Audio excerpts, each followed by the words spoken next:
All right. Joff, how are you, man? Good, mate. Good. Good, Josh. Thanks for doing this. I really appreciate it. Mate, I'm thrilled. I'm thrilled. Yeah. I've been watching your stuff. It's awesome. It's good fun. Oh, thanks, buddy. Thanks. Yeah. I really appreciate it. Anthony's, he's a great facilitator, networker, introducer, the whole bit. So I've had a couple of people on here through. I mean, it's a crazy, Anthony and I met on Facebook, Oh, really? Yeah. Okay. And just he commented on some of my photos, and then I saw him out doing something in LA for Miss Fisher's, and then I was asking if anyone knew anything about transcendental meditation here in Melbourne, and he piped in again, and I was like, this guy seems like a fucking just one of the lads, like a good guy who's like just very transparent in a way. Like, I didn't feel like there was a whole bunch of shit with this guy, and I was like, hey man, I don't really know anyone here in Melbourne. I know this is like one of those bro reach outs, but do you want to get a beer or something? And he's like, yeah man, and that was that. Yeah, great. Yeah. Yeah, no, he's a good guy. He's a good guy. We grew up together pretty much, so. Okay, right. So he used to live over the back, and we started mucking around when we were about 13, and through our teenage years got a steady cam, a handy cam, and started just doing some silly movies. And I'm pretty grateful that YouTube wasn't around then, because extremely embarrassing. So we grew up in Kilmore, and there's not a lot to do there, so pretty much the only thing in Kilmore, for anyone who knows where it is, there's a racetrack. So we'd make these little sketches where, he'd film and I'd run around the racetrack pretending to be a horse, and then we'd dub in some pretend fake horse racing calls, and just entertaining yourselves as what you do when you're a young lad in the country. So yeah, and totally, and that's any. I can't remember where I said this the other day, that there's anyone worth their salt who's now doing like these master classes and what have you, says just get a fucking camera and go and make some shit. Yeah. Learn the whole thing top to bottom if you can. It's only going to make you better at the thing that you decide to do in the end, whichever of those that it is, or whether it's all of them, but they all encourage each other. 100%. There's nothing wrong with just doing. How much do you learn just from doing and your own trial and error?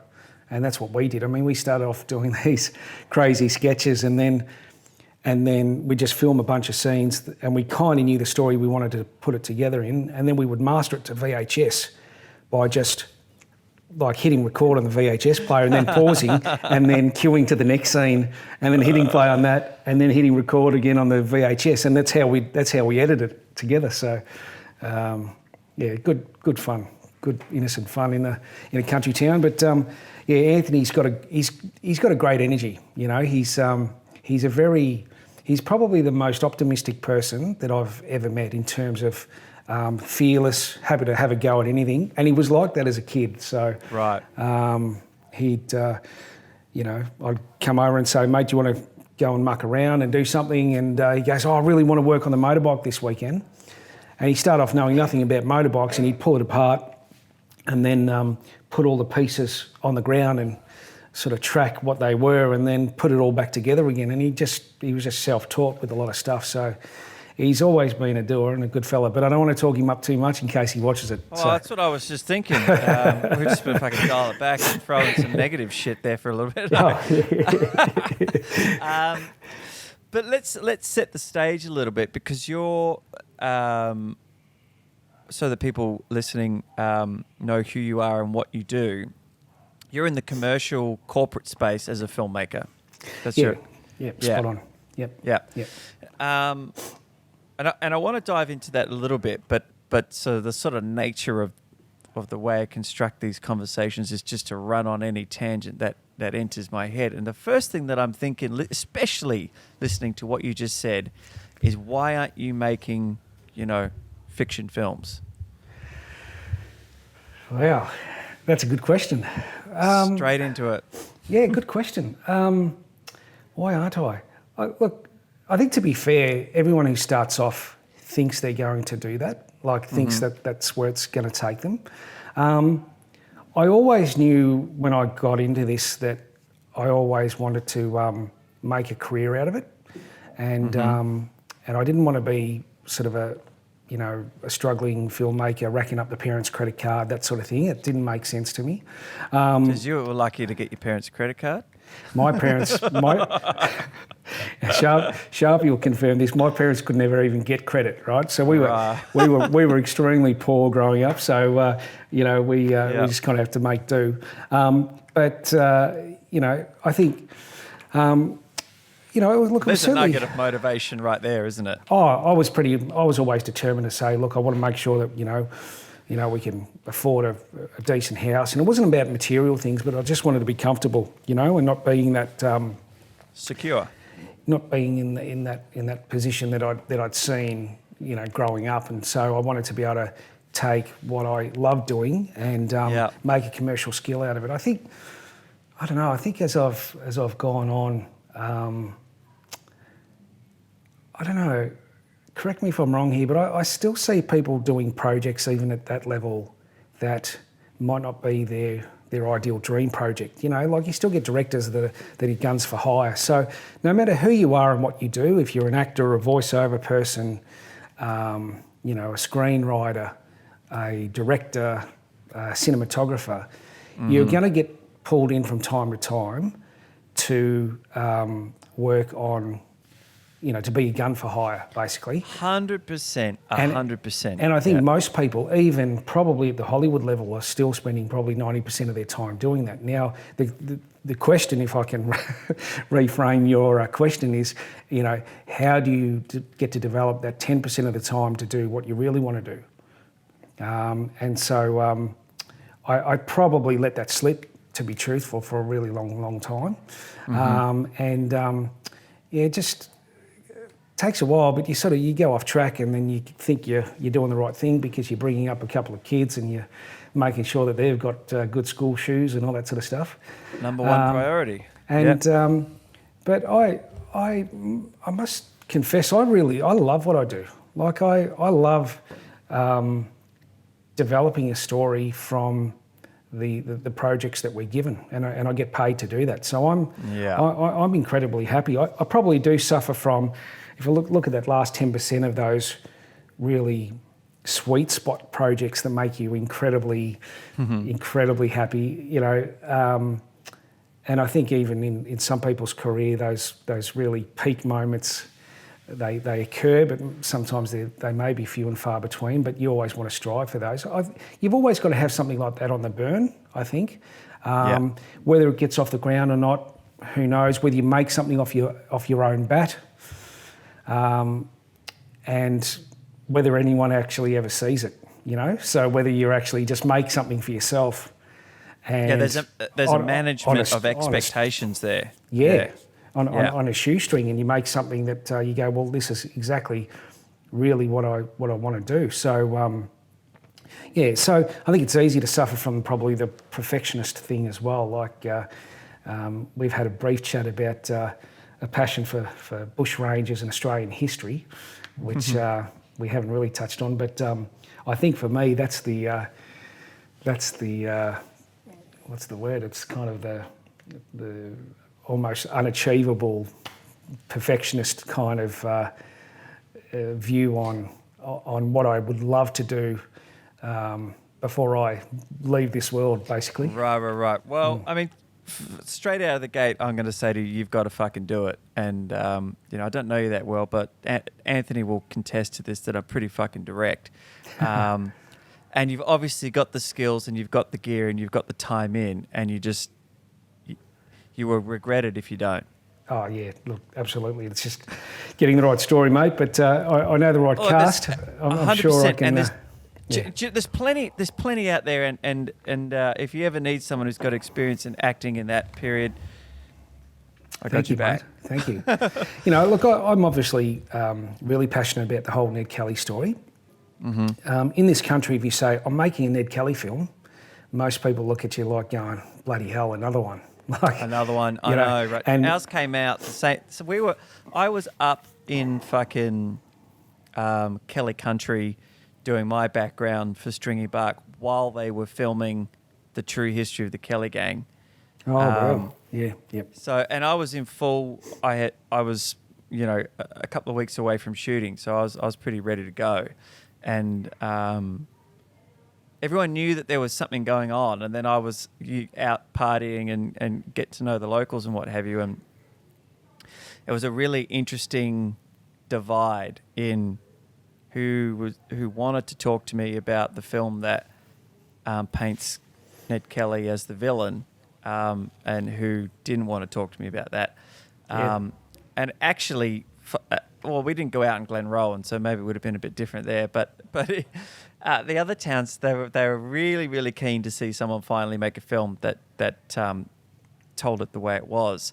But yeah, I mean, look, I just want to go back to what you said before because that's really so my whole brand for this podcast is talking to my peers, right? So this podcast is created and hosted by the people who would be listening, if that makes sense. You know what I mean? It's not like a host who's outside of that world. It's made by you for you type thing. Yeah. Right? And so my audience is all of us who are nipping at it, trying. And like, for example, someone I want to have on the podcast at some point is my neighbor who runs a very successful butcher chain. But he's also a music producer and a musician. And in a similar sense to you, he went, am I going to make it as a musician, producer? Maybe, probably not. But I've got this road here where I really love this other thing, and I'm pretty sure it was a family business, and I can provide and I can do the whole thing and have a really, really great life. I'm going to take that path, and then I'm going to come back around full circle once I'm set up. And he's built a studio in his home and has produced a couple of bands and has been writing again.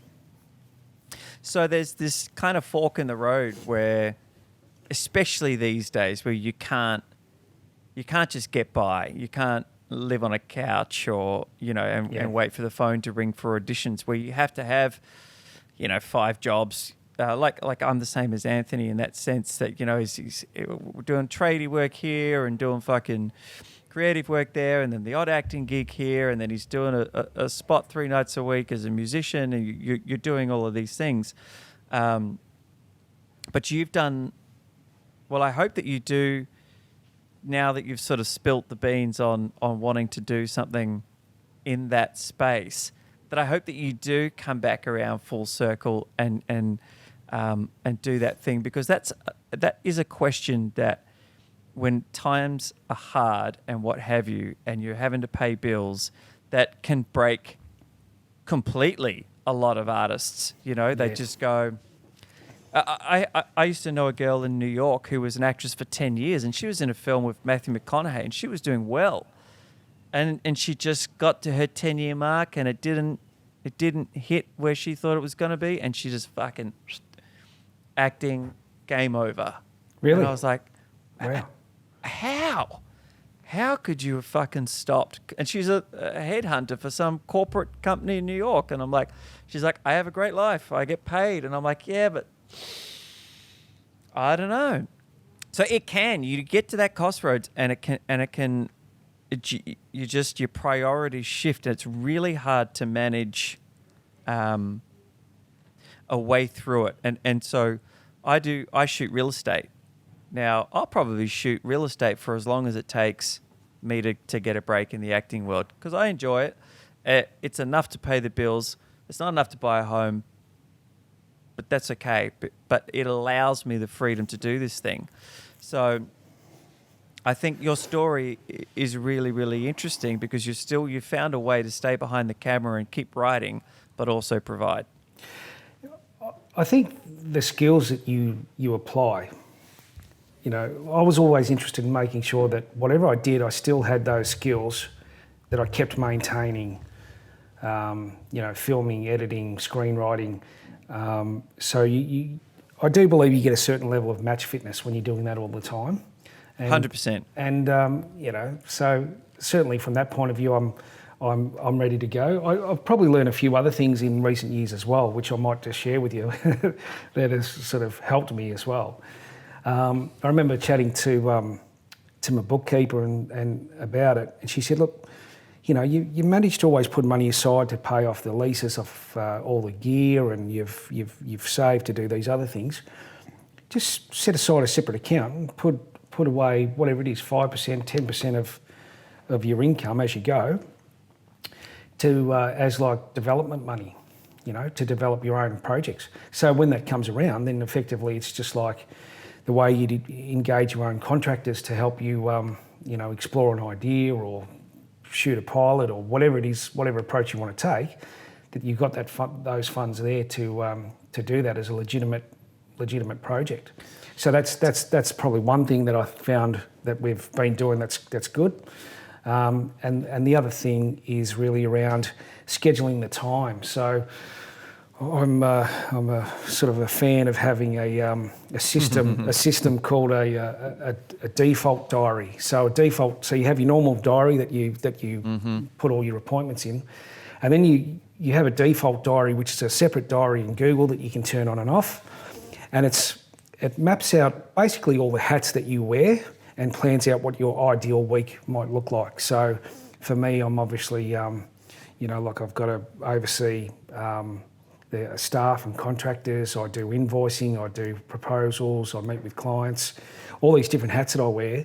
And one of those hats is planning to do, you know, just to do my own writing and development and, you know, taking that next step forward. So it's a slower burn than going at it full time, but it's happening, and I wouldn't have really scheduled that in 10 years ago as something that was probably, you know, I've just had kids and it's too self-indulgent and all that sort of stuff. But now now I've actually got a plan in place for it, and that feels good. That's great, because I've really wanted to have like someone like Scott Pape on here to just talk to. I do have a guest coming up who's advertising herself as someone who's quite savvy in the finance field and is also an actress who wants to start a business to try and teach creatives just how to manage their money a little bit better. That's what a great little moment that you will forever be grateful to that person for, your bookkeeper, for saying, this will separate you from the people who can and the people who can't moment. Like, I have another very good friend of mine who he and his brother run a very successful plumbing company, like on a major scale, and he's a filmmaker, you know, and he stepped out of making films and went, I can't, this isn't cutting it. I've got 2 kids and what have you, and I'm still a grip, and it's you know, I want to write and want to make films. I'm going to go and do this other thing, and once again I'm going to come back around and have all of these scripts that I'm writing in the meantime whenever I get a chance, and I've got this little slush fund that is there so that I can just go and make this thing to prove that I can, instead of also, you know, being on the bones of your ass and trying to make a film, which I've done, and it's brutal. Yeah, you know, like, yeah. You know, I think, you know, there's a business to filmmaking. You know, there's a business. Yeah. There's a business to acting. You know, it's more than just. I mean, I'm an actor, but you know, there's more than just schmoozing and meeting the right people. I mean, there's marketing and there's you know, there's a whole sort of, you know, business nous required to do that, and I think that gets underestimated and forgotten a lot of the time. So, you know, I think that's something worth focusing on. Doesn't get shared enough, actually. I don't think there's enough sharing going on in that space, and yeah, it's something I've become pretty passionate about, actually. Just because, not because I'm see myself as some guru businessman, but because I've probably failed more times than most. You know, I've gone broke a couple of times and then recovered and picked myself up and dusted myself off, and then went into a partnership with a large magazine publishing group and had a big warehouse and lots of employees and all that sort of stuff, and that didn't work out. But you know, but you live and learn, you know. So I didn't go to uni, but I feel like I've sort of really done my MBA through life. Yeah, totally rolling up the sleeves and having wins and you know, I think probably as a creative person, you tend to suffer from, you know, sometimes maybe lack of organisation, or, you know, creative people like to sort of go with the flow a bit and just do what they feel like doing here and there. But, you know, I think getting older, I've sort of really appreciated the value of habits, you know, and being a product of your habit in terms of how you organise your day and how you organise your finances and everything you have today and everything that you enjoy doing now is a culmination of all of yesterday's habits, if you know what I mean. So yeah, we are the sum of our experiences, and it's how you reflect on those experiences that sets you up for the future. And I don't even mean the distant future. It's an ever evolving process, and if you're not, you need to know where you've been in order to know where you're going. But it takes a level of self-awareness and intellect to analyze the things that you've done. And in terms of what you were saying before about being passionate and wanting to sort of share those experiences, like, it's no good listening to someone, no matter how successful they are, if they haven't experienced, like you said, failed businesses or failed bankruptcies, or, you know, you need the Tim Ferrisses of the world. That's why they're so successful, I think, because they've fucking had a crack at everything. Yeah. You know, and they're smart enough to have found the way through it, and they've got enough grit, right, to keep grinding. I mean, it's something I think about with this podcast a lot is, you know, when you go through the circle of doubt and confidence, who the fuck is going to listen to it? How am I ever going to monetize it?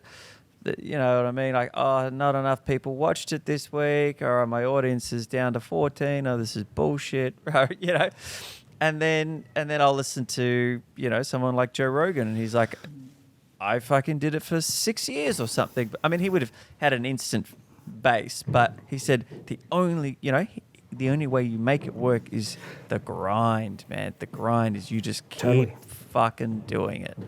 Yeah. Non-stop. Yeah. And accepting that the excitement, rather than it being a negative, that the excitement and opportunity is not knowing where you're going to end up, not knowing where it's going to go. That is 100% right. And if you look at it in that way, it's like a story, right? Yeah, totally. It's the beats of a great story. Yeah, 100%. And this is probably one of the things that, you know, getting back to the things that excite me, one of the things I've been working on for a while, which I'm launching this month, is both a group that's available to people on Facebook as a Facebook group, and also LinkedIn, subject to your platform of choice, I suppose.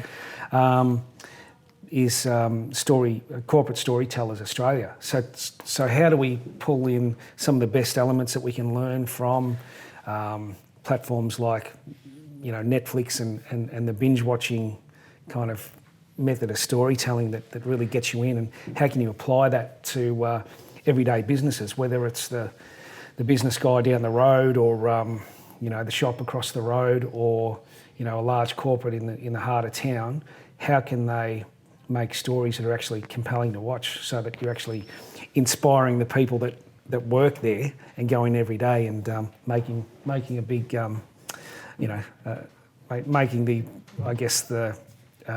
opportunity to keep people engaged and happier with their lives, because we spend so much of our time at work. So I'm really motivated by that idea that you can make a workplace better, you can make a corporate environment better in terms of the whole culture, and you can make people's day better just through story. Yeah, there's an interesting. I read a really interesting book about the cognitive, on a neurological. What's the word I'm looking for? Basis for storytelling, and why we need it as humans to be structured in a certain way, and that it is different from how our daily lives run. Like, for example, for fictional storytelling, we need conflict in every scene. Yep. Whereas I would consider my life to be a terrible life if I had conflict in every fucking interaction each day. You know what I mean? So what I would turn off in an instant is actually what I want for my real life. If it was just watching this dude having this great day, it's fucking boring. Yeah.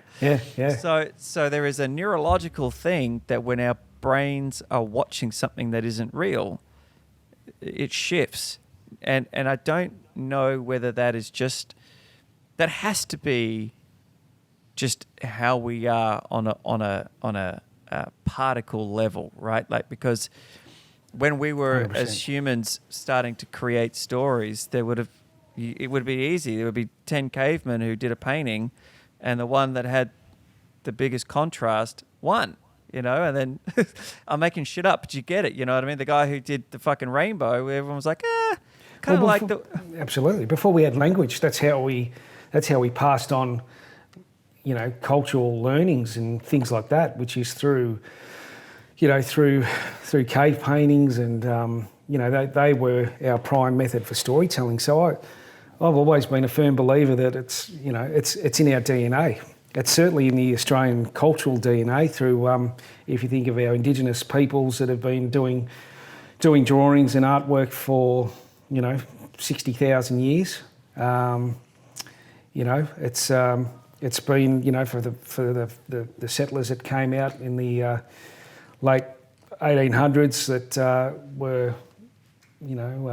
would always spin a yarn. If you look up the origin of the word spin a yarn, I think it came something to do with the sailors and so forth. So I think it's part of our makeup, and that thing that you're saying about, your day might have been nothing particularly extraordinary. You had a good day, but there was nothing particularly extraordinary about it.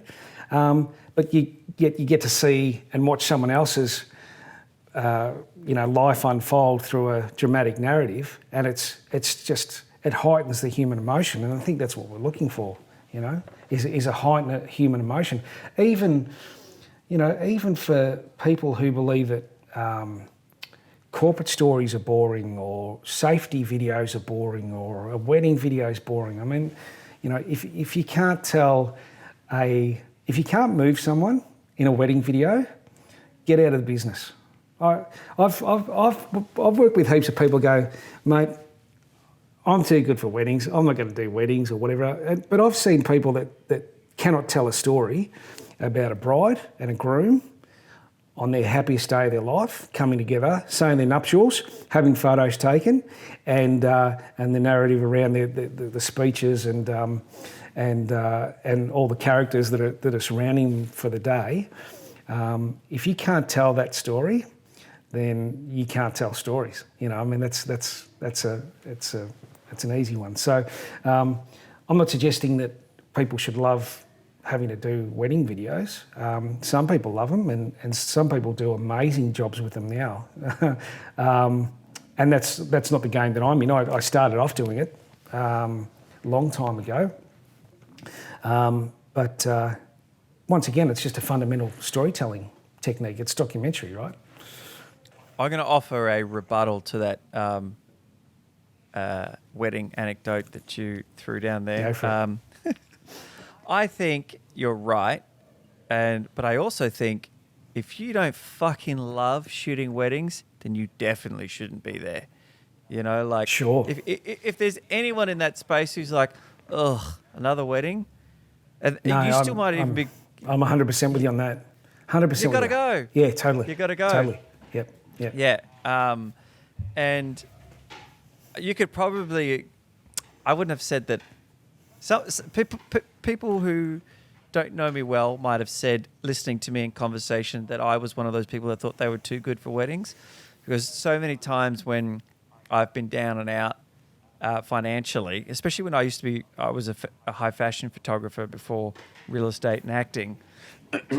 Oh, go and shoot some weddings, man. Your photos are great. I was like, are you fucking kidding me? I have this much interest in shooting someone's wedding. Yeah. Especially at that point, because I wasn't overly convinced in the whole... I'm still not, but I'm married, but for different reasons. You're married for different reasons? No, well, so I don't believe... Sorry, I We can got resist. a great insurance package. No. No. My wife and I, neither of us were ever... it wasn't part of the journey. It didn't mean that we'd made it to the next stage. We did it because we wanted to have a fun day. Yeah. And it would be a hell of a party, you know, and to get dressed up and celebrate. But not like, whoa, this means that we're in the next tier of love. That is bullshit. If you need that day to step up, I'm sorry to say I don't think it's going to work out for you guys. Yeah. You know what I mean? Or you're going to be unhappy, you know? So I would always say, like I just don't buy it enough to be the guy who does you justice on your day. Yeah. Even though I can shoot well and see the moments and what have you, Yeah. No, look, I'd rather go and shoot a house. Absolutely. Look, and I'm with you there, and I'm sure probably a lot of your listeners have either said, "Yeah, I've had to do that," or "No, I don't want to do it." And but whatever it is that you're doing, yeah, you've got to find the love and the passion in it, or do something else. 100%. 100%, or find the end goal, right? So that this is a means to an end, and that overrides your disdain for whatever it is. You know, like I worked at sea for 8 years, right? I worked on oil and gas ships for 5 weeks at a time, sometimes up to 7 weeks. Wow. For 8 years. Wow. And I did it because it facilitated and paid for all of my camera gear, all the times where I would pay for massive editorials that would cost me thousands of dollars in food and props and gear and what have you to build a portfolio. It paid for me to go and live in New York for a year. And I fucking hated being at sea. It was hell. But my overarching objective of becoming a full-time creative got me through those really shit times in a tiny cabin in 30-foot seas with some asshole that's been giving me shit for 5 weeks. Yeah. You know, like that. It's so. But if you don't have that other thing, and it's kind of like what we were talking about before, you're very fortunate that you do have another thing that you would like to do. You are preparing for it, but you also fucking love what you're doing in the meantime. And what you said before as well about match fitness, is so spot on. If you step out completely and go do something that's a million miles apart, you really do step out. Yeah, I lost you there for a second, mate. I just went, sorry, the call just dropped out. I don't know why, but I got the last bit. Okay, where'd you lose me, and we'll pick it up. Everything for me sort of ties in together. Like for me, this is how I see it. I mean, I some of the corporate stuff we do is actually really, really bloody interesting. I find it really interesting. If you're just a person who likes to just learn about how things are made, how the world works, we've got some clients that do some incredibly interesting stuff around infrastructure and making the world a better place and science and technology, and I love that stuff anyway. You know, I've always loved that stuff. So I've got that. I've got the group that I'm launching, the Corporate Storytellers Australia, and that's my tax deductible excuse to make content like what we're doing now around what makes stories work and what we can learn from those and how we can keep making them better. So, people go to work and maybe watch an incredibly boring induction video, and then they go home and they binge watch stuff all weekend. So I want to close that gap between, boring people at work and having them come home and get excited by what they love. So why can't we, put some of those hooks in to sort of grab their attention on what they're getting from where they go to work as well. So that excites me. And then I've still got I still keeping that 10% sort of free where I can to still try and develop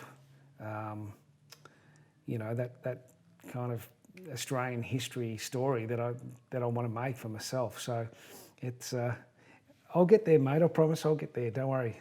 All right, I've got a bunch of questions. Let's unpack a couple of things here. First off, as someone who worked in resources for 10 years, I really hope that you succeed because those fucking videos are the pits. Yeah. It is hell on earth trying to sit down to a 3-day fucking induction because you're going out to this super, super anally retentive, safety-driven shell fucking drill site, and it's like, yeah, oh god. But they want to keep you alive, and you want to keep alive. But if you're tuning out, going, this is like going to the dentist, then they're failing in that because if your attention wanes, then potentially you're missing a critical component that could be the difference between life or death on an oil rig. I imagine there's some pretty high risk shit that goes on there. There is, but I can tell you, and not in on land is a different story, but in the oil and gas game, and now I haven't been to sea in 5 years, so it could have. I imagine it's continued to tighten up. But back then, we used to joke at like having been sent to a fucking training camp for 3 days, and within days of being out at sea, we were doing shit we weren't supposed to, and being told to do it by the people who told us to go and do the safety training because money fucking this is, do you know what I mean? Like, yeah, boom, just do it, get out there, Yeah. And you'd be like, hang on a sec, hang on. And that used to fucking just blow my mind because really, and they say that they care, but honestly, what they really care about is their share price. And if someone dies in Australia, it's fucking a bad look for Shell, or BP. But like when I used to do a remote exploration for FMG, and we used to run around in fucking singlets out in the 53-degree heat and shorts and no high vis, and fucking my boss would bring in booze. And we'd be fucking hammered till 2 a.m, driving cars without breathos. And like, this is 2006. Like, it wasn't the 80s, Yeah. So I mean, it's changed a lot. Yeah, it has. But that's kind of funny. 2006. Like we've got from time to time get given historical footage. Like I had an archive box of footage from Melbourne Airport, looking at when that was built in the 60s. And, you see people in the stubby shorts and a singlet, having a smoke. And it's just, and all the other things that are just, that you'd never see on a work site today. That's how they rolled then, and they were the standards. Every year the standards get better. And, I've always loved doing historical stuff. I've just been pretty lucky in my time telling some pretty fascinating sort of corporate history stories. I did a story once for an engineering firm and got to interview the guy who was part of the second wave of founders. So it was founded in 1927, which is couple of years just before the major stock market crash and the Great Depression, fought their way through that. Then, of course, World War II, 1939, bang, there you go. And all their male workforce that they'd built up at that time left, all gone. Some of them come back, and he was part of that wave of, the wave that came back and became the leaders of the business in the sort of the 50s and 60s, basically. And I interviewed this guy. This was probably about, 12 years or something ago now. And it was for a milestone event. And interviewed this guy in hospital. And he told some amazing stories. He was happy to do it, and he was crook as a dog. And the poor fella died 2 weeks later. And that's just that footage. I've backed up 1,000,000 times in 1,000,000 different places because, along with my wedding tapes and whatever else, from my own wedding, kid's birth and all that sort of stuff, because that guy's story about what he experienced in his working life at that time, in that era, these things get lost and forgotten, and what he experienced was just phenomenal, like when there was just no work around and they're just trying to build, army hospitals and army barges and all this sort of stuff during that time. And we, despite everything that's going on at the moment, we've largely lived in pretty good times, is still my belief. Fuck yeah, we have. I've probably got, I think that's actually one of my goals. Not that I'm thinking about retirement, and I'm not close to it, but one of my retirement goals is, I don't want to freak out my clients and say that I'm writing a tell-all book, because that's not what it is. But certainly, probably, Jonathan's greatest hits kind of moment. Not my greatest hits, but I suppose the greatest highlights. Yeah, not my highlights. The highlights that I'm grateful for being in those positions to get to hear that person's story, or, like I've had some pretty,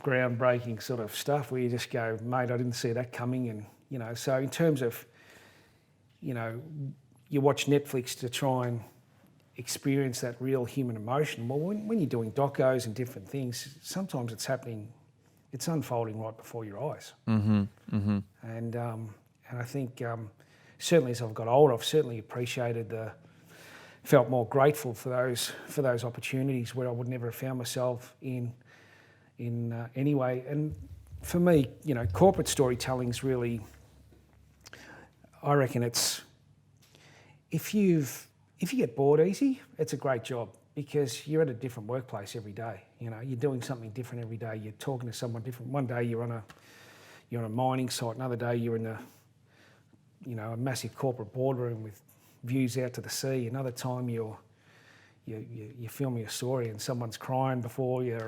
And another time you're doing this amazing thing about some kid's recovery, or and you just go on.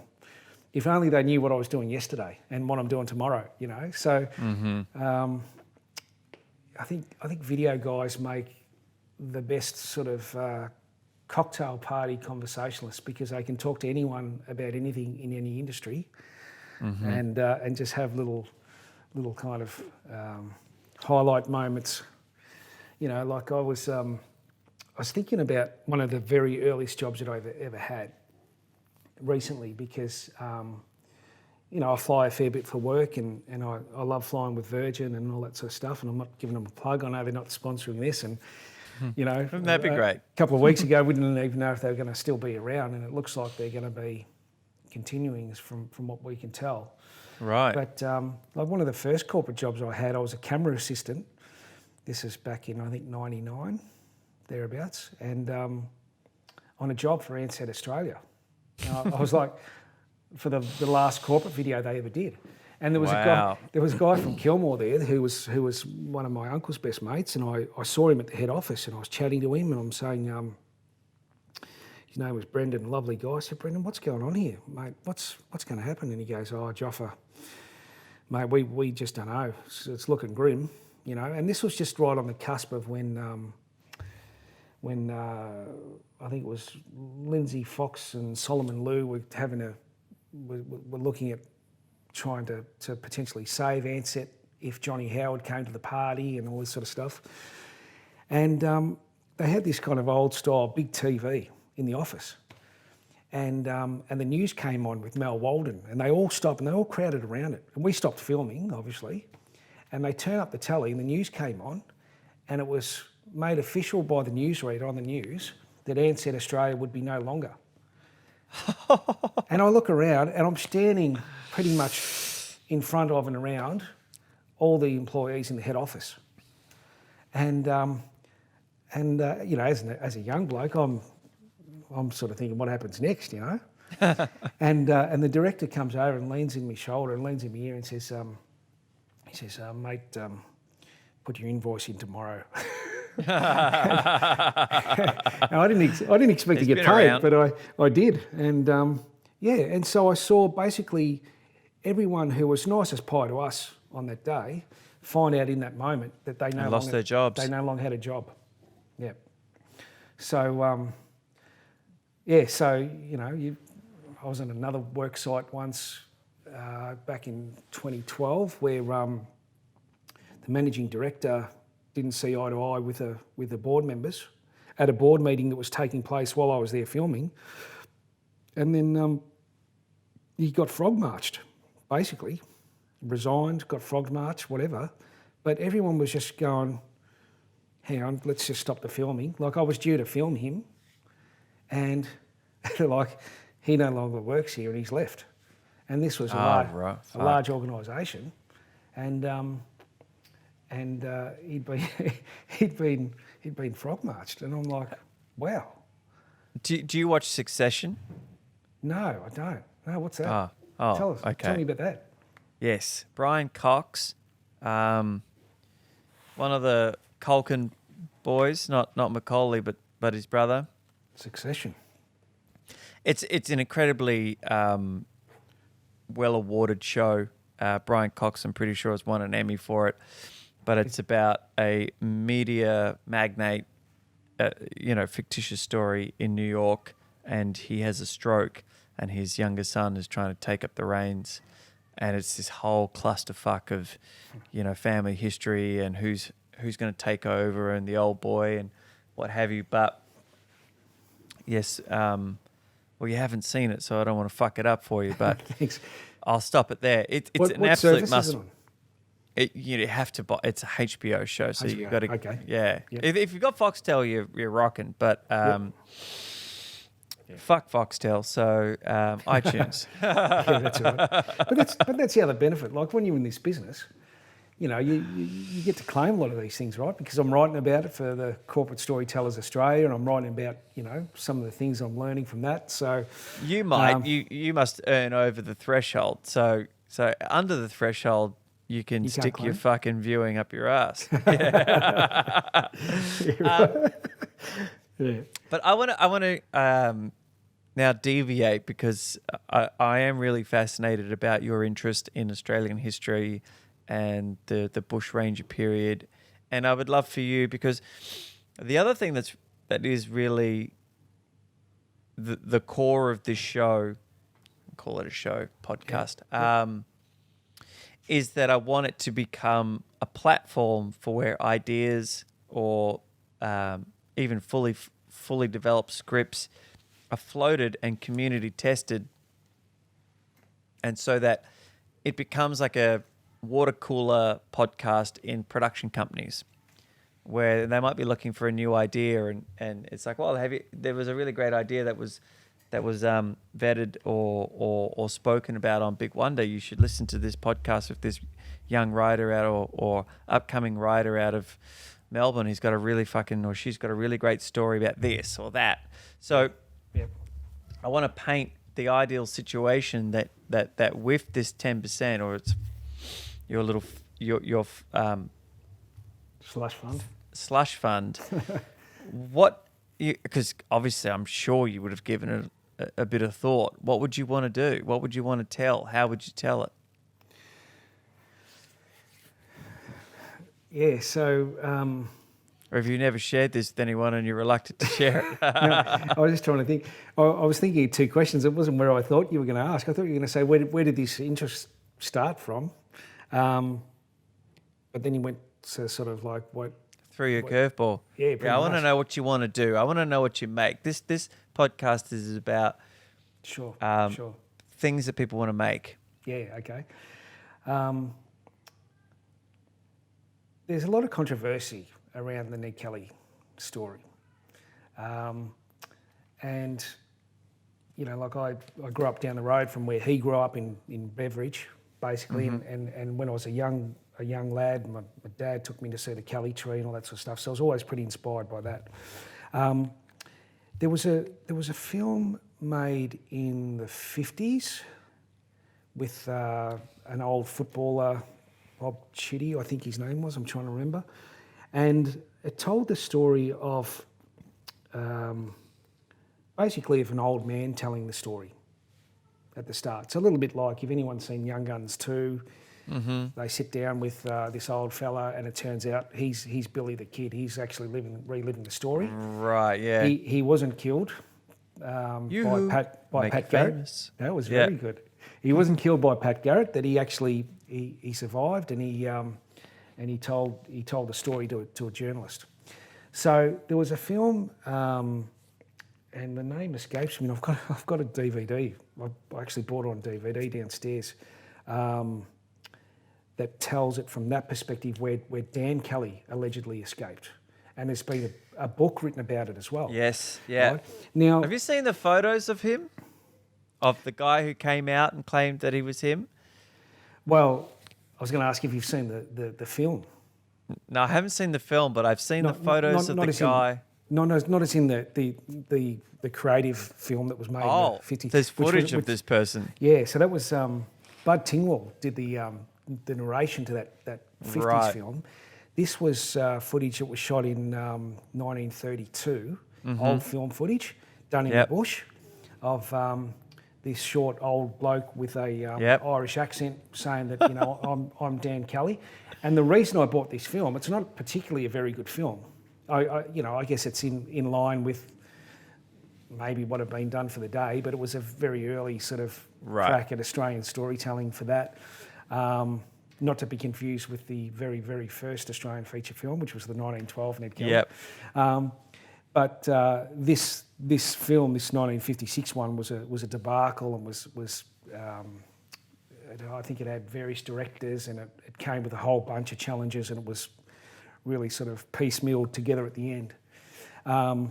But this actual real footage is on the menu or as a sub-menu as archival footage of this guy claiming to be Dan Kelly and explaining part of the story about how he escaped and how he escaped the Glenrowan Inn that night of the fire and the last stand and fled to Queensland and lived out his life there under the name of I've forgotten it, John Roberts or something like that, under another alias. Someone who claimed to have known him and who's I think he said his dad or his grandfather was good friends with him in Queensland. He wrote a story. He wrote a book about it. A bloke from Queensland called "Burnt to a Cinder Was I." That's what it's called. Yeah, and it tells a story. Now, depending on who you speak to, there's a large contingent of people that'll sit straight back in their chair straight away and say, "Mate, that's bullshit." It's like a conspiracy theory. It's bullshit. Is it bullshit? I've got no idea, but I reckon it's just still a great story. Crack a great film, and I'd love to retell that actually in a different way. And I just love the whole grit of how tough they were. You know, like there's a great quote, and it's been quoted in I think the police gazettes or whatever for the time. But when they asked when Aaron Sherritt was travelling with the police up around the hills, and you know it's absolutely freezing up that way for any Victorians that know. So you can imagine how cold it would have been around 1879, and the police have got sheepskin, you know, coats and all this sort of, got all their big heavy coats on and sheepskin rugs, and sleeping next to campfires and just freezing their backsides off. And they're looking at Aaron Sherritt, who's got a coat on and a hat and props himself up against the tree, and manages to just sleep, you know, unencumbered with no worries like that. And the police say, mate, how do you do it? You know, we're here freezing. We've got all these sheepskin. All you've got is your jacket and your coat and your hat, and you're still getting sleep. How are you doing it? And Aaron Sherritt said, mate, that's nothing. He said, you should see Ned Kelly. He'll just prop himself up against a tree, even in a shirt. Wake up in the morning, dust the ice and snow off his shoulders and his hat, and get up and away he goes. So how did he know that about Ned? Well, because he used to ride with him. Oh, okay. I don't know the name, so that you have to excuse my lack of intel. No, it's all right. I thought you're a huge kind of. I'm not actually. The role came to me sort of out of left field. I was auditioning for another part in the film, and I'm allergic to horses, and there was a lot of horse riding in this other role, and they were like, "Well, fuck," you know. How'd you deal with that? Well, so the story is, I saw they were making this. So the film's called Stringy Bark, and they released a proof of concept on Facebook, and I contacted them as soon as I saw it, and I said, "This is so great. I don't actually know much about the Ned Kelly story, but it makes sense to me that this guy wasn't a hero, and so I think what you're doing is great. And if you need an actor, I'll put my hand up." And they rang me straight away and said, "Sweet, sweet, sweet. We're months away." And then Doug Morrissey, do you recognise that name? Not immediately, no. So you're a Kelly fan, so you probably wouldn't have read A Lawless Life, but you're a smart guy, so you should know the other side of the coin. And A Lawless Life was written by Doug Morrissey, who's a historian who went around and collected all of the data on like land titles and like enrollment sheet, like call sheets on, you know, what policemen were here and what policemen were there and what days they were, and backed all of this written information against Ned Kelly's, I don't know if proclamation is the right word, but his jewelry letters and his propaganda, so to speak. Yeah. And a lot of it didn't line up, and the fact that he never kicked back any money to his mother, and she lived the rest of her life in destitution and couldn't pay off her property and all these kinds of things. Anyways, so he... is he a modern guy? Like, is he around today, or is this going back I met him. ago? I met him. Yeah. Okay. The book came out a couple of years ago. Right. And then I met the grandson of Kennedy. Yeah.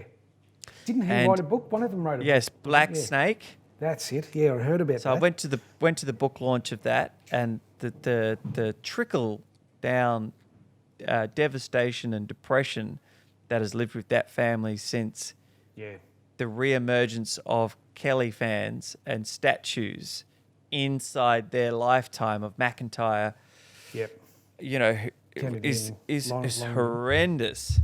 But so no, I didn't know much about the story. Anyway, so I contacted them, and when they got to casting, they were like, "Oh, we'd like you to," because at the time I was 37. We want you to audition for Scanlon. And I was like, "Okay, cool, sweet, yep." And then I'm reading the script, and I'm like, "Fuck, there's a lot of horse riding in this." I grew up on a horse farm, or on a livestock farm in Western Australia, but my dad broke horses and was a rider, and there were horses everywhere. Yep. And so I knew very well that I was allergic, but I hadn't touched a horse in like 20 years. So anyways, I kept it under my belt, and I went out to a stud in Templestowe and patted some horses and all this kind of stuff, and I was fine. But then I woke up the next day and I had bloodshot eyes and red dots all over my face. So I wrote to them and I said, "Look, guys, logistically, I'm a fucking nightmare. I really would like to maybe still audition for you, and just, you know, if I'm your guy and you can't get a better actor and you want to work around it, great. They said, yep, sweet. Just send us through a self-tape. And then they rang me up and said, actually, we'd like you to play Ned. And I was over the fucking moon. Like, never, because of the age gap. I never thought in a million years. And then when I started to suit up and grow the beard out and do some test shots in the same framing and the same light, I was like, fucking A, actually. Like, I feel like the guy for this, you know? Like, I was really Awesome.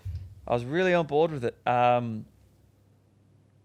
So yeah, that was my intro into learning about the whole story, and then so I got to meet Doug and read the book, and it's a very, very well researched historical, you know, not written by someone who's a fan. It's written by a historian who's actually spent 15 years compiling data, you know, and that's really fascinating. Which is a tough task to do, because you wouldn't think there's any new data coming out about the Kelly gang. Although a couple of years ago they did the archaeology around the Glenrowan Inn, and that yielded some interesting insights. Mostly, I think I remember in terms of how far the bullets might have travelled through the wood and all this sort of stuff, and the layout of it and all that sort of stuff. But probably Ian Jones was always regarded as the most probably well known and respected historian and author. And I think he's got a son that lives around here near Eltham. But I think he passed away just only a few years ago. But he did a lot of his own independent research, including locating and confirming some locations that were perhaps misguided, and found the original one of the caves where there was, you know, old sardine cans that they would have been the last ones to touch them. And so he's actually found some of his own kind of relics for the time just through mapping and walking and reading and researching, and, you know, interviewing anyone who had a story or whose father had a story, or, you know, it's a classical tale. It's a classical tale, and you know, it's What's your? Can I ask your view on where you sit with it now? Are you very much on your view of Ned Kelly? Are you? Oh, I don't think there's. Do we want to have that conversation? Yeah. Of course. I don't think there's any question that he was a sociopath. And a lot of people don't know, and I don't mean this as like, oh, here I am to educate you on the things that you don't know. But a lot of people, myself included, don't know the distinction between a psychopath and a sociopath. And the distinction is a psychopath is born and a sociopath is made. I think that Ned Kelly was born a good kid, but he didn't have the best examples set for him. Yeah. Yep. And in my prep and my backstory, not that you can play backstory, but to me there had to have been a critical moment where he was maybe a fan of the police because he was friends or what have you, did something heroic and he was awarded the sash. That's right. And then was beaten and had it ripped out of him because they were the fuzz, and you're not to like them and they're British or whatever, and we're Irish, and that staunch ethnocentric Irish standpoint, fuck them, they've done this to us, blah, blah, blah, which is ingrained in their DNA, especially back then. So I think that he was created and he is a byproduct of his environment. Yeah, and his time. And his time. You know, like, I mean, I think it's almost naive to look at who he was in relation to, you know, law enforcement today, you know, in terms of how society works today, and say, well, yeah, he was an out-and-out criminal, but And look, certainly he was, but I think you also have to look at the full picture and look at him in the times that he was he was made, pretty much. I think it was actually one of the police officers that was quoted as saying that that Ned Kelly would have made a very good general. He would have made a very good sort of kind of military leader or leader of some description. That he definitely had. Totally. He had leadership qualities. Dude, and he was incredible at writing propaganda and encouraging the people and the masses, and so that's the thing that is why people like him so much and will ignore the facts, is because he was in some ways a bit of a genius, but a fragmented and broken one. I mean, his ingenuity on the mask and what have you is what turned him into a legend. Absolutely. If he was just a Ben Hall character, then someone else would be on top of that castle. You know what I mean? Yeah.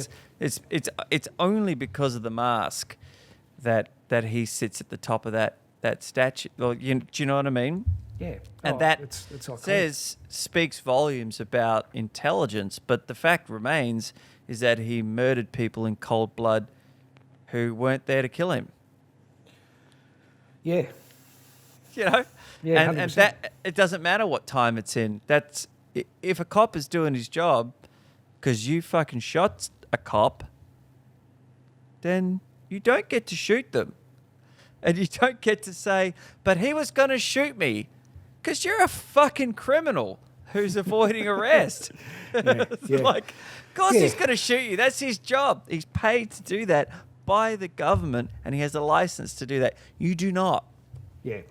And that was the thing. I think he saw it as self-defence, but yet I'm pretty sure they made the first move. They came up from behind the bushes and the logs and said, bail up. They spotted on the horses those, I've forgotten what they're called now, the straps which are used for carrying corpses. Yeah. And recognised that the police didn't come to say, "You've been naughty boys, come down to the station for a chat," No, so that's okay. So that's where it's actually false.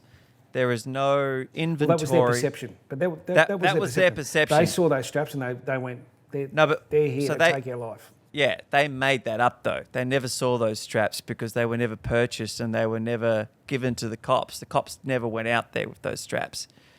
So that's what Doug Morrissey has been able to find out, is looking at all the inventory, purchase orders, what they actually took out with them.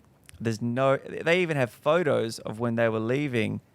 There's no straps. That was really? a bunch of 100%. Wow. So in the film, that's really something that we narrow in on, which is very different to, I'm pretty sure from my recollection, Ian Jones's version of events actually. So I really, really put it to you to read this book, and I would love to then chat with you again. Oh, I love it afterwards, because there is no physical data to back up Ned's theory that they were there to shoot them. That the guys had never fired their weapons. They had never had any gun training. Bullets cost an absolute fortune. They had to borrow guns to go. None of them were prepared for it. They were not there to shoot them at all. They were terrified. Yeah. All they had to go. And Ned just went in there fucking blazing. And whether that was in the throes of anxiety-driven, paranoidal kind of delusions, because he really did step off a perch once he shot Fitzpatrick. Yep. And they went out into the bush for so long, and they were all fucked up living at that hut. And that's the other thing, is they were training. They were making bullets and fucking target practice. The cops at that time couldn't do any target practicing because the government made them pay for the bullets, and they couldn't afford it. So they never fired their weapons. Yeah. There you go.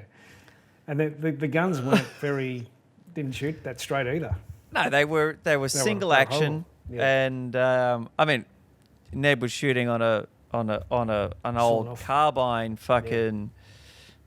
There's a whole big scene in it. I'm surprised you never heard about this film come down the line. I had heard of it somewhere, and I just don't know when and where it was. Who directed it?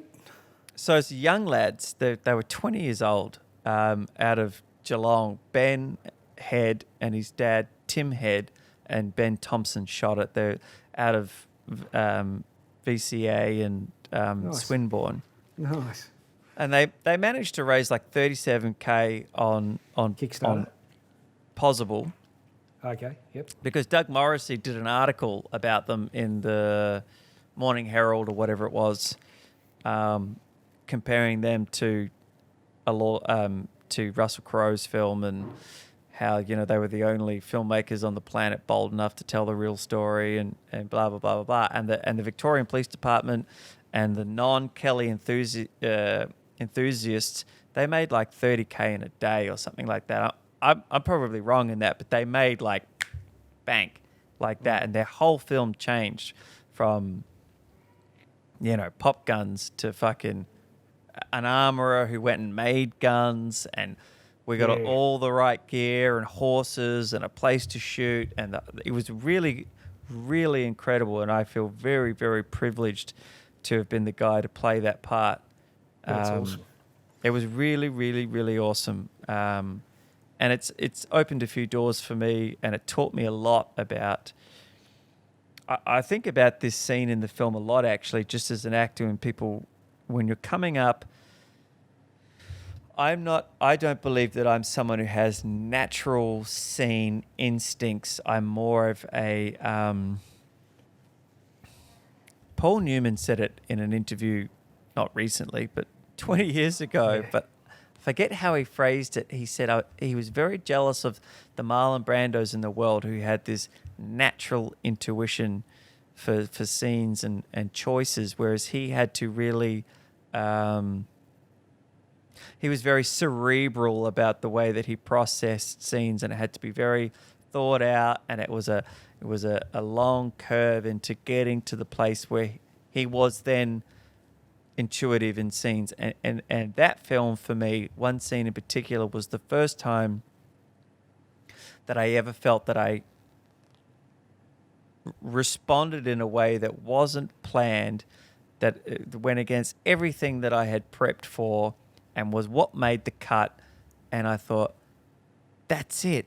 That's the thing that we've, as actors, have been, when you're first coming into it, you're striving for, and you hear about, where you're just so in it and it just rolls and it just happens. So I was very, very, very grateful, especially to the lads, for allowing me the freedom, because I'm probably a bit hard to work with, because I have a very, they all agree with this. I have a very forceful's not the right word.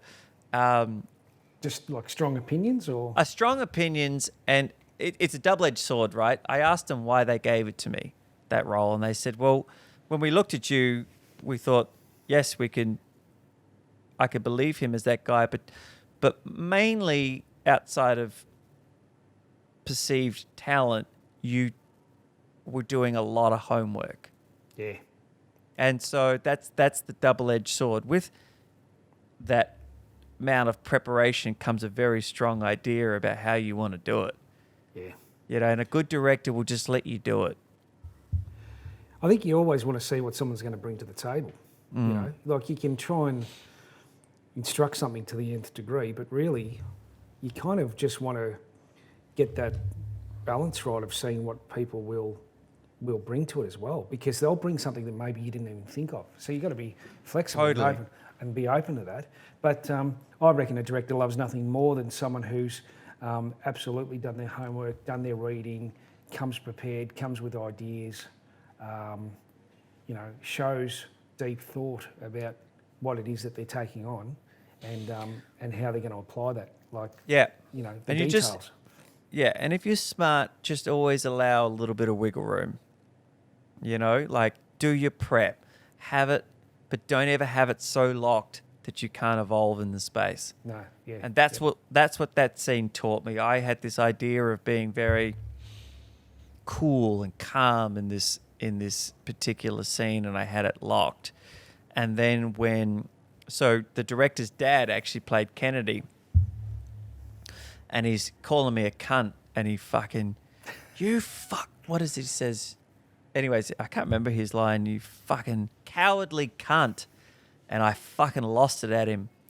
And then they were like, yes, that's it. And I was like, oh, that's cool, because that's not what I was going to do at all.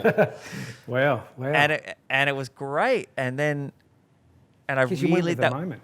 yeah, it was a real takeaway for me to just let some shit fly, you know, and listen and watch it. All that shit that they teach you, but that is really hard, especially when you come to it as an older guy, older girl, whatever the fuck, when you've got lots of ingrained ideas about things.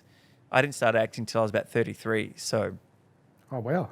yeah, you have to really fucking unpack and relax. And I used to say to, you know, the young students that I was training with at TAFTA when we were just talking about our experiences and what have you, I said, you know, and it wasn't like oh, this is hard for me because rah. It's just saying, you know, my experience of this class is so different than yours, because when I stand up in front of the class, I'm scared like you, but I'm scared for different reasons. I'm scared because I'm 20 years older than you, and I have been terrified of doing this for 20 years. You might have only been scared for 2. Yeah. Big fucking difference. Yep. And a good director and even producer that gets around the actors and just say, hey, we got this project, and you know, here's the truth. We're all shitting ourselves a little bit. You know, we all want it to work. And I subscribe to those master classes. I was watching those, and Jodie Foster and Ron Howard, and you know, just even reading in between the lines with some of the stuff that I felt that Ron Howard was saying was that, you know, like no one has a crystal ball knowing how well this is going to work. And I think one of the best lines that actually Ron Howard said in this was, you have to be prepared that every film and every project is somewhere along the line going to break your heart. You know? Now, he said, and then I'm thinking, I thought, well, what about his most successful projects? You know, maybe they've been like, he certainly had some big box office success. I think, how could a film like that break your heart? And he went on to say that, you know, there might have been just an actor that you worked with that you thought they were just amazing, they gave everything, they absolutely deserve an Academy Award for that performance, or they at least deserve a nomination. And they don't get a look. And they don't get it. And so you invariably, you know... You feel for them. You kick goals, but it's hard to kick every goal at every turn, right? Even with critics, right? You can make the best film that's ever been made, but someone's still going to write that it's crap, right? So being prepared for that and knowing that somewhere at some point in time, particularly when we tend to be a bit more hypersensitive when we're creatives as well, that somehow it's going to find its way to break your heart. And I think if you can accept that from the start, and then that just may help a little bit. I don't know. I think, and I'm going to round out on this because this is one of the interesting things, and that is the conundrum for a lot of actors, a lot of creatives, is that they aren't particularly stable people, so they can't be pragmatic or make the smart emotional choice in those trying times. And it's almost like it's part of the package. You have to be this dark, self-deprecating, never content character with this, and I hear people talking about this imposter syndrome, I don't want to watch myself on screen. I'm never happy with anything that I do. I'm like, why the fuck are you a creative, man? Like, Yeah. I'm fucking pumped with everything that I do because I finally got the courage to do it. I'm even happier if it's great, but if it's shit, I don't care. You know, I'm so proud of myself for finally doing it. And I don't. This is the thing that you were talking about before about being a gun for hire and a workhorse and what have you. Yeah.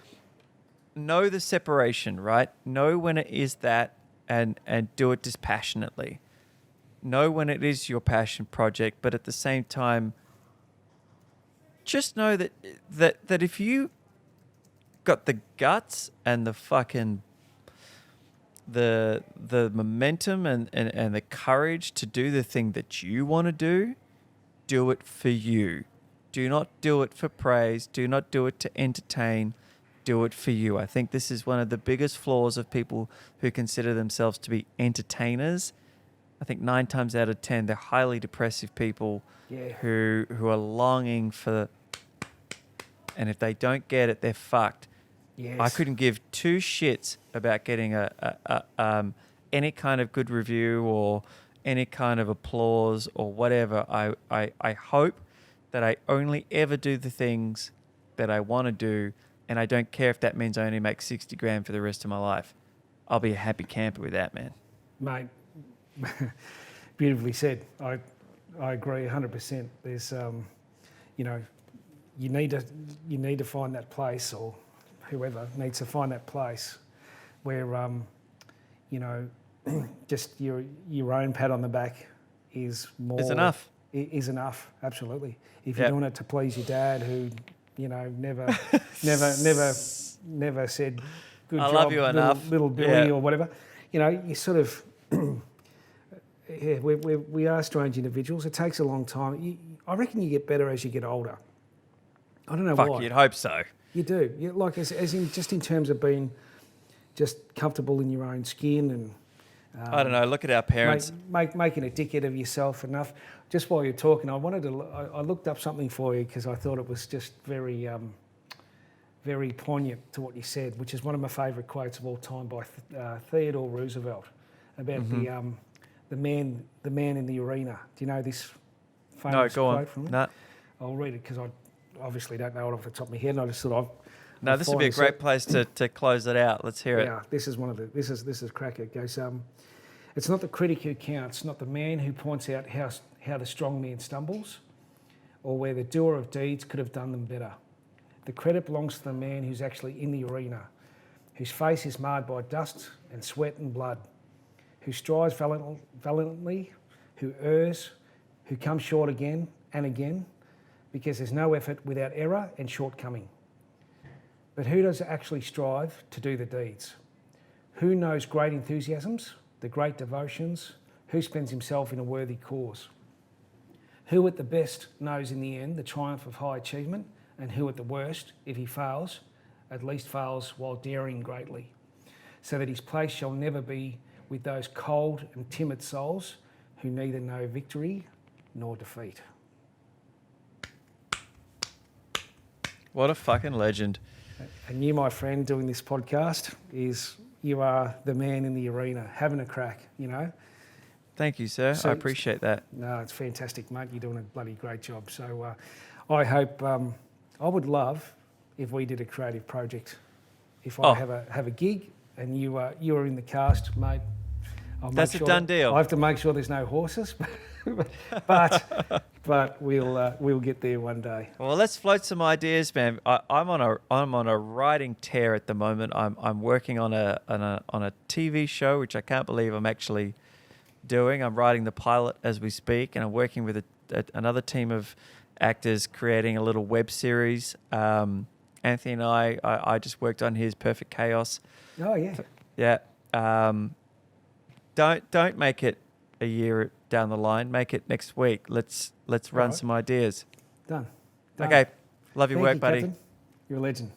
You too. Bye-bye. Thanks, Josh.